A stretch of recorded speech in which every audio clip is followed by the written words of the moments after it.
Test match rugby this weekend, folks. England taking on Japan in Tokyo. It's the first Eddie Jones side we will see since he's headed back to Japan, and he goes head-to-head with his former colleague Steve Borthwick, so it's a little bit of a master up against the apprentice before England come down here to NZ. The sides have been named. We'll go through them, a few stats, predictions, recent history. You guys can let us know your thoughts on how things are going to go. Now, since the Japanese have set up their Japan League One, their professional league, I will admit I have seen virtually nothing of the Japanese league, so I don't know what kind of form these guys are in. But many of these guys are familiar faces from that Rugby World Cup squad, and there's also a decent amount of new caps in this Japanese side as well, including a fullback who, if I'm not mistaken, has not played a professional game of rugby in his life.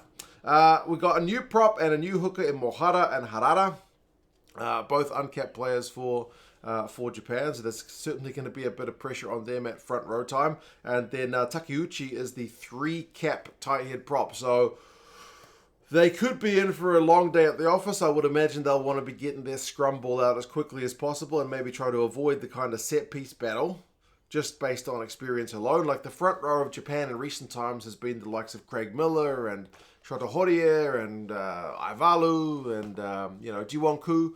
None of these guys seem to be in the squad. I know Horie and Miller are off with the Babas, but yeah, the rest of the squad, like Inagaki, the loose head, I think I saw him in the news in Japan. He just got married, but he's not with the team seemingly. I'm not sure if he's retired because he is 34, but either way, it seems to be, from my distant vantage here in New Zealand, a bit of a changing in the guard for the Japanese front row. What is pleasing, though, is to have a couple of tall bits of timber in the second row. It's one area that the Japanese national team has tended to lack is their genuine height in the second row, but Waqa and Dearns are both 2-meter tall locks, so that adds a bit of beef to the Japanese scrum.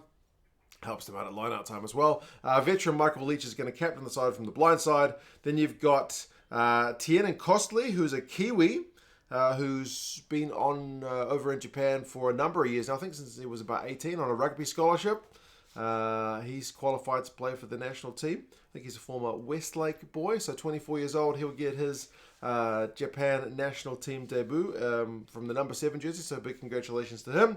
And then Makisi has had a few caps from number 8 for the Japanese national team in the past, but didn't go to the World Cup, so it also seems like a bit of a change from kind of what we're used to there. Jimeno was the main guy we're used to seeing, but he is unavailable, injured. There's also no Lapis Labaskakni in the squad. Maybe another one of those senior guys who is being kind of transitioned out of the side. I'm not sure. Getting Japanese rugby news is not always that easy at the English medium. Saito and Lee are the 19 combo, so that's relatively stable. Lee did go to the World Cup. I think he started at least one game at number 10. Osada and Riley, likewise, that is a kind of more experienced midfield compared to some of the other areas we're seeing in the squad. And then Nezuka's got one cap on the left wing. Naikabula has been a bit of a regular on the right wing. And then this uncapped fullback is Yazaki, the 20-year-old. I believe he's played under 20s for Japan and he's played university rugby. But this is certainly the biggest occasion of his young rugby career, so all the best to him. We'll see how he is under some high balls, I guess. We've also got a couple of debutants on the bench. You got Tamefusa, the reserve tight head prop. He'll be getting his first cap. You got loose forward Yamamoto. He'll be getting his first cap. Reserve scrum half Fujiwara, and then an outside back centre in Samasoni Tua.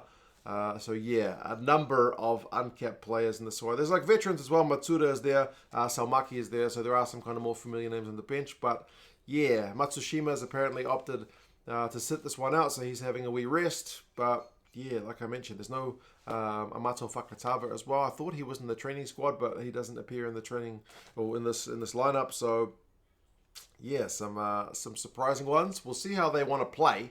Eddie Jones is on the record saying he wants them to play super fast rugby.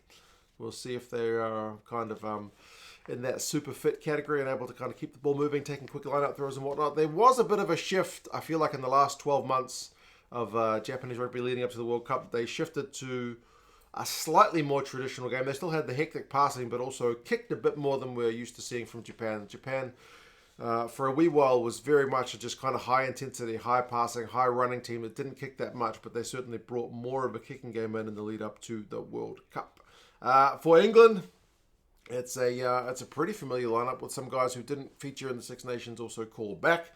Front row is Rod, George, and Cole. We didn't see Rod in the Six Nations, but good to see him back. They will certainly need to try and put a dent into the Japanese front row, like just based on experience alone. I mean, you got Dan Cole up against a debutant loosehead prop for Japan, so they'll absolutely be looking to get some set piece dominance, milk some penalties at scrum time, and put pressure on the Japanese set piece.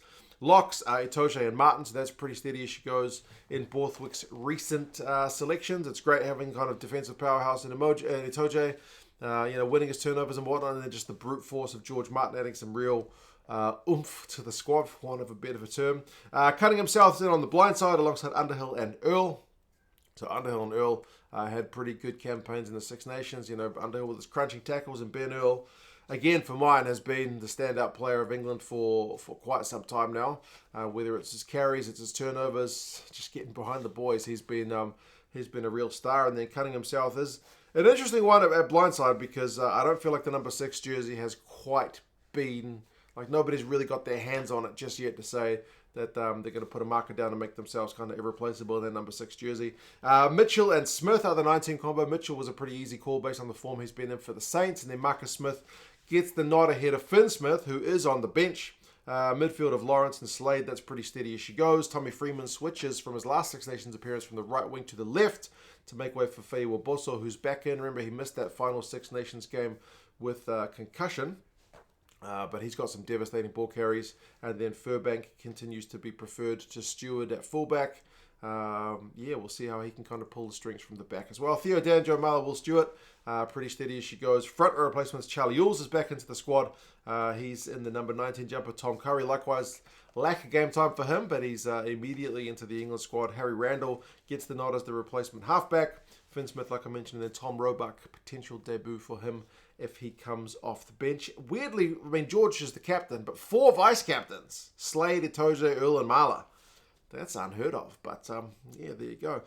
England, I mean, over the course of the Six Nations, from what we've seen of them, I feel like they did improve as the tournament went on. Like, they only scored 2 tries against Italy, Wales, and Scotland, but then 3 against Ireland and then 4 against France. So the English attack has been a little bit lackluster at times under Borthwick, but it did feel like it was gathering some momentum. Like, if anything, the fixtures England had were increasing in their difficulty, and they actually were getting more tries. They were getting more metres per carry.